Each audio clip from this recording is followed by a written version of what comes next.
Wonderful Counselor, Mighty God, Everlasting Father. The Everlasting Father, there will be no end to His kingdom.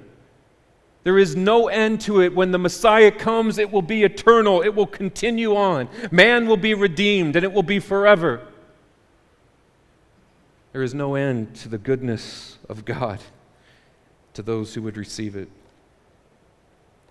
And lastly, Prince of Peace. The word there can easily and also be translated commander of peace. It's a military term. Commander of peace, one who brings peace through wisdom and the power to use that wisdom, and the peace will be everlasting.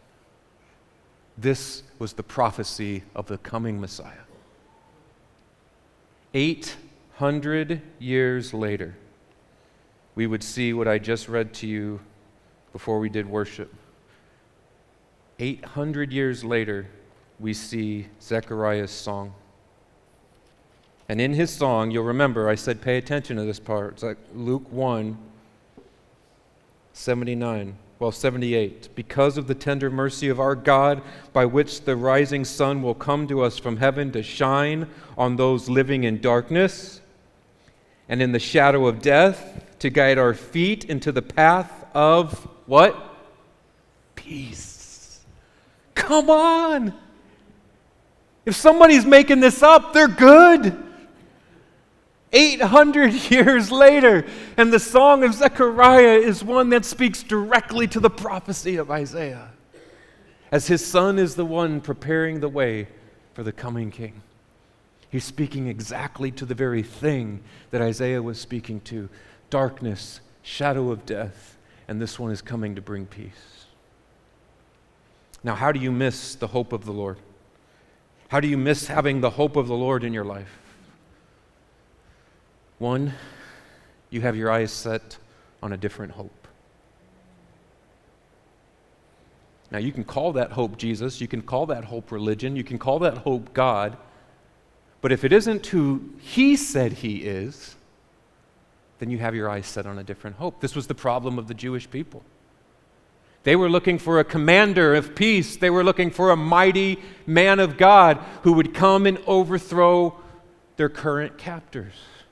So the Assyrians in Isaiah's time and the Romans in Jesus' time. This is what they were looking for. This is where they were putting their hope. Century after century after century, the men put their hopes in a Messiah that would come and just overthrow their physical enemy. Why would you think that? When you go back and you read not just Isaiah's prophecies, but all of the Old Testament prophets, you realize God is doing so much more than just getting rid of an enemy, isn't He? You actually, in hindsight, you look and you say, oh my goodness, He's talking about sin and death. We're going to live forever. He's going to redeem the souls of man. He's going to make what happened in the garden right. He's going to do what we can't do. He's going to fulfill the law. Here's the thing, when you aren't following Jesus and you have forgotten who God is, all you can see is darkness. And so even though the light is all around you, all you see is darkness. And so in Isaiah's time, as he's preaching these words given to him by the Holy Spirit of who the Messiah will be, the men there start to have hope, but they have hope in what? Darkness. They can't even hear, they're hearing the truth, but all they can see is, good, someone get us out of this current situation. Somebody help me here right now.